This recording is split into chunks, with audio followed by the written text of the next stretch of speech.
The early morning light had barely begun to filter through the dense trees when FBI agent Rebecca Carter and her partner, Agent Michael Turner, pulled into the desolate, overgrown driveway. Their unmarked black SUV was the only sign of life on this quiet stretch of road, and the surroundings only added to the eerie tension. The house, though beautiful at one point, had fallen into a state of disrepair. The windows were boarded up, the lawn long since abandoned to nature's relentless grasp. The silence in the air felt unnatural. "Why are we here, Carter?" Michael asked, his voice laced with confusion as he parked the car. His eyes flicked between the rundown house and his partner. "The call said there was a dog asking for help." "That makes no sense." Rebecca didn't respond immediately. She scanned the area, her eyes narrowing. There was something unsettling about this place, something that gnawed at her instincts. "I don't know, Michael, but we don't ignore any calls. If this is legitimate, we need to figure out what's going on here." The dog had been the one to call them, or at least, that's what the dispatcher had said. The voice on the other end had been panicked, almost frantic. "There's a dog at the door. It's behaving like it's trying to communicate with us. It's begging for help." It didn't make sense. But then again, neither did the series of strange reports they'd been receiving for the past few weeks. Animals, especially dogs, had been showing signs of distress in this area, but no one could explain why. It was as if they were trying to lead someone somewhere, or away from something. Rebecca stepped out of the car, her boots crunching against the gravel. Michael followed, his expression skeptical, but his hand resting on his weapon just in case. They walked toward the front door, the air growing colder with each step. As they approached, the door creaked open slightly, revealing a large German shepherd, its fur matted and eyes wide with fear. The dog didn't bark or growl.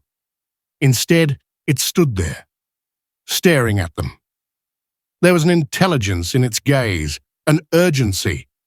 It stepped aside, moving to the side of the door, but never breaking eye contact with them.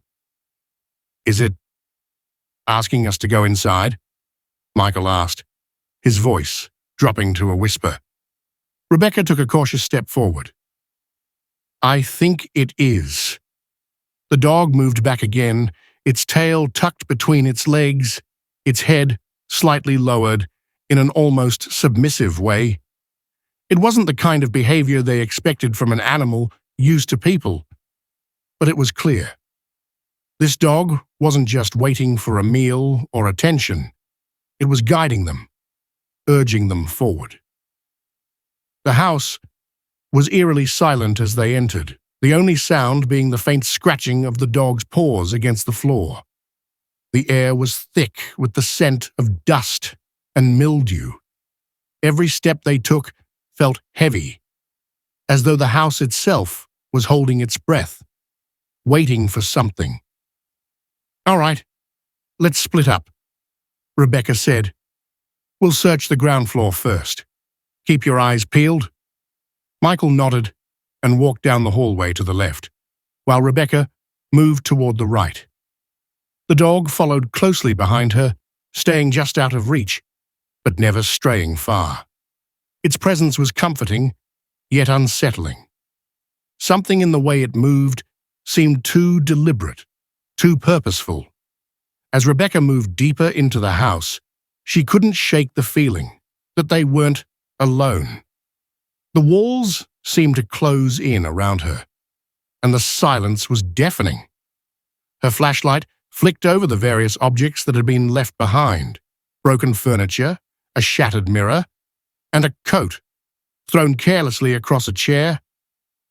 And then she saw it. The dog stopped in front of a closed door at the far end of the hallway, its tail stiff and its eyes locked on the entrance. It didn't move, just waited, as if it was urging Rebecca to open it. Rebecca felt her heart race. Why had it brought her here? What was beyond this door? The silence was almost unbearable as she slowly reached for the doorknob, her hand trembling slightly. The dog's eyes followed her every move. And then, as her fingers brushed the handle, there was a sudden noise, a creaking sound from behind the door. It was faint, but enough to send a chill down her spine. With one last look at the dog, Rebecca took a deep breath and slowly opened the door. Rebecca's hand froze on the doorknob. The faint, creaking noise had stopped, and for a moment, the house seemed to hold its breath. The air felt heavier now, almost suffocating, as though the room on the other side of the door was holding something back, something that wasn't ready to be seen. The dog's gaze remained fixed on her. Its eyes, still wide with urgency, never left her face. It stepped forward, almost as though it were urging her to go in, its body language filled with purpose. Rebecca turned to Michael, who had just returned from the other hallway. His face was etched with concern. He could sense the unease in the air too. "Rebecca, what is it?" Michael asked, his voice low but laced with tension. She didn't answer right away. Instead, she glanced at the dog, then back at the door. "I don't know," she said, her voice tight. "But we need to see what's behind it." Rebecca took a deep breath, pushing the door open slowly, her flashlight sweeping the dark space beyond. The beam illuminated what looked like an old living room, but what caught her attention was the floor. There, in the center of the room, was a large, blood-stained area that stretched toward the far corner. The dog stepped forward once again, leading them into the room. Its body was rigid now, its ears perked. It was as though it had been waiting up for them to open the door, its mission complete. The room was cold, colder than the rest of the house, and the air smelled thick, as if something had been trapped here for far too long. As Rebecca's flashlight moved across the walls, she noticed several large, strange markings. They weren't graffiti, but something more disturbing. Symbols drawn hastily in what seemed to be dried blood. The dog stopped near the corner of the room, its eyes fixed on a large wooden chest, half hidden by shadows. The chest was old and worn, and the lock was rusted. The dog sat next to it, looking up at Rebecca with an expression that seemed almost pleading. Rebecca stepped forward cautiously, the hairs on the back of her neck standing up. Michael moved to her side, his flashlight trained on the chest. "What is that?" Michael whispered, his voice tight. "I don't know," Rebecca replied, her hand hovering near the lid of the chest. The dog's presence was unnerving, but there was something about the way it was sitting, waiting for them to open the chest, that made her hesitate. The dog whimpered softly, its eyes never leaving Rebecca's face. There was a sense of urgency in its gaze now, a sense that something important was inside that chest, and that it had been waiting for them to find it. Without speaking, Rebecca carefully undid the latch. The air around them seemed to grow colder, heavier. The tension in the room was palpable. She felt like they were about to uncover something that had been hidden away for far too long. With a soft creak, the chest opened, revealing its contents. And what they found inside would change everything. Rebecca slowly lifted the lid of the chest, her heart pounding in her chest. The air seemed to grow colder as she peered inside. For a moment, everything felt like it was in slow motion. The beam of her flashlight trembled in her hand, barely illuminating what lay beneath. Inside the chest, they found something that didn't belong. It was a bloodied, tattered piece of clothing, the fabric dark with age and staining. But as she pulled it out, her breath caught. The shape was unmistakable. It was a police uniform. Michael stepped closer, his eyes narrowing as he examined the fabric. That's one of ours, he said, his voice barely a whisper.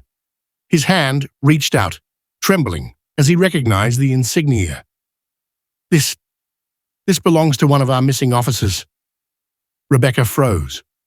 They had been investigating a series of disappearances in the area.